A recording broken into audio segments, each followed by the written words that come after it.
Whether you're grinding for that NSCA CPT exam or you just want to really understand the how behind your lifts, you've come to the right place. Today, we're diving deep into the absolute bedrock of human movement, Chapter 1 of the NSCA's guide. We're going to build a rock-solid understanding of how our bodies create force and movement. So here's our game plan for this explainer. First up, we're looking at the big picture, your body's engines, the muscles themselves.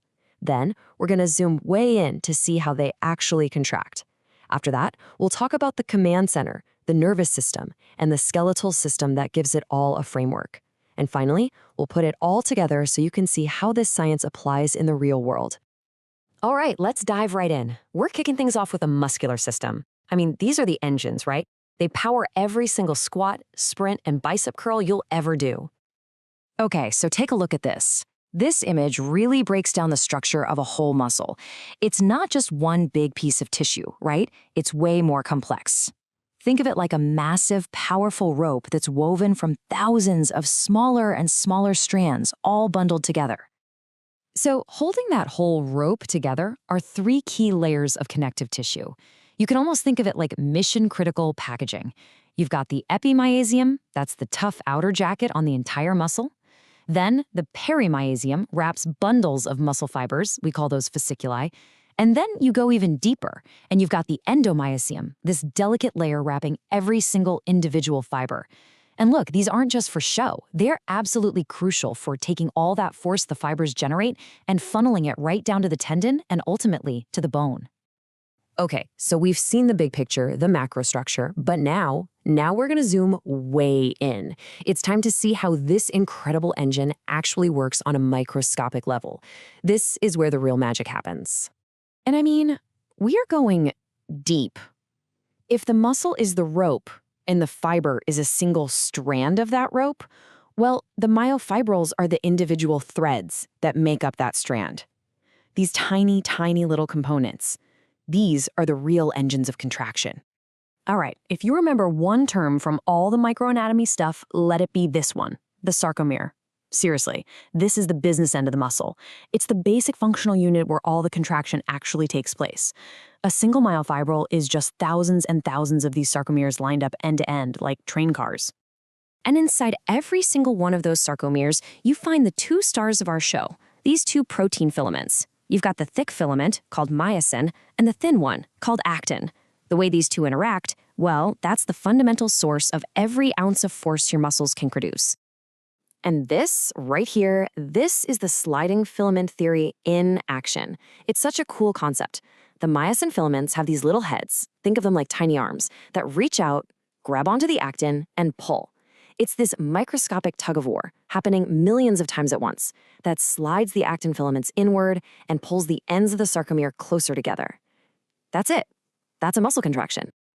Okay, but wait. The myosin can't just grab onto actin whenever it feels like it. There's a lock on it. And the key to that lock? It's calcium. So when the go signal arrives, calcium floods the area and it binds to this protein called troponin.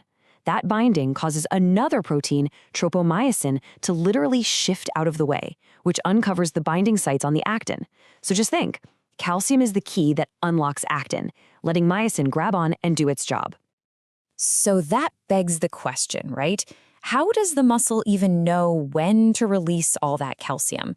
What's the initial spark that kicks off this whole incredible chain reaction? Well, that question leads us directly to our second critical system, the nervous system. This is the body's high-speed command and control center. It's the boss that tells your muscles what to do, and just as importantly, when to do it.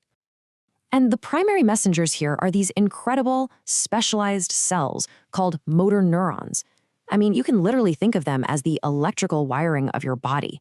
They carry this super fast signal, it's called an action potential, all the way from your brain and spinal cord right to the muscle fibers themselves, with one simple instruction: contract. Okay, team, this next term is huge for any trainer: a motor unit. Now, a motor unit isn't just the neuron. It's the neuron plus every single muscle fiber it's connected to. They work as a team. When that neuron fires, all of its fibers contract. It's an all-or-nothing deal. And here's what's so cool about this. A single motor unit is a team of specialists. it only controls one type of muscle fiber. So you'll have a motor unit that's all slow twitch, endurance fibers, or one that's all fast twitch, super powerful fibers. The neuron never mixes and matches its team. So why does any of this matter for what you do in the gym? Well, it all comes down to something called the size principle. Check this out. When you go to lift something really light, like your phone, your brain only recruits the small, low-force, slow-twitch motor units. But if you want to lift a heavy barbell off the floor, your brain has to scream down that wire, sending a much stronger signal to recruit the big guns, those larger, more powerful, fast-twitch motor units. So getting stronger isn't just about bigger muscles. It's about training your nervous system to be better at calling in these heavy hitters. All right, so we've got our engine, the muscles, and we've got our driver, the nervous system. But you can't go anywhere without a chassis, right? You need a rigid framework for all that power to work against. And that, of course, is where our third system comes into play, the skeletal system. So our skeleton is basically broken down into two main parts. First, you've got the axial skeleton. That's your skull, your spine, your ribs. Think of it as the stable, protective core of your body. It's the foundation. Then you have the appendicular skeleton. That's your arms, your legs, your shoulders, your hips. These are the levers that your muscles pull on to create all that awesome movement we train for. And here is a point that every single one of us and our clients needs to understand. Bones are not just inert scaffolding. They're not dead rock. They are living, dynamic tissue. And just like muscles, they adapt to the stress you put on them. That force you generate during resistance training, it literally tells your bones, hey, we need to get stronger. This stimulates them to lay down new tissue and become denser. This is our number one weapon in the fight against things like osteoporosis later in life.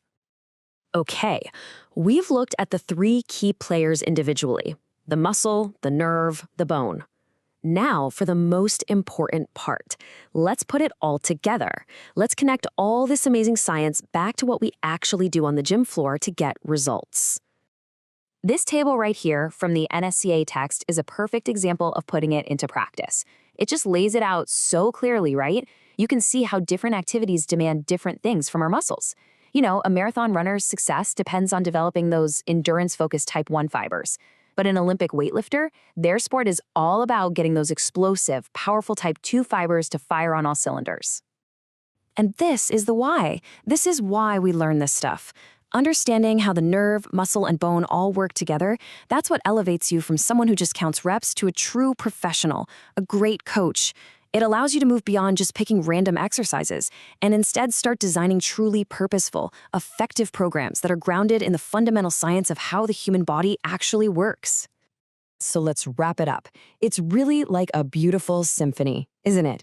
The nervous system is the conductor, sending out the command at the perfect time. The muscular system is the orchestra, creating all the powerful sound, the force. And the skeletal system, that's the concert hall itself, providing the structure and the leverage for the entire performance to happen. Every single squat, press, and pull is a product of these three systems working in perfect harmony. And that brings us to the end of our deep dive into Chapter 1. Look, this stuff isn't just abstract theory you need to memorize for an exam. This is the owner's manual. This is the fundamental blueprint for building stronger, more powerful, and more resilient human beings. So the real question I'll leave you with is, now that you know how it all works, how are you going to use this knowledge to build a stronger foundation for yourself and for your clients?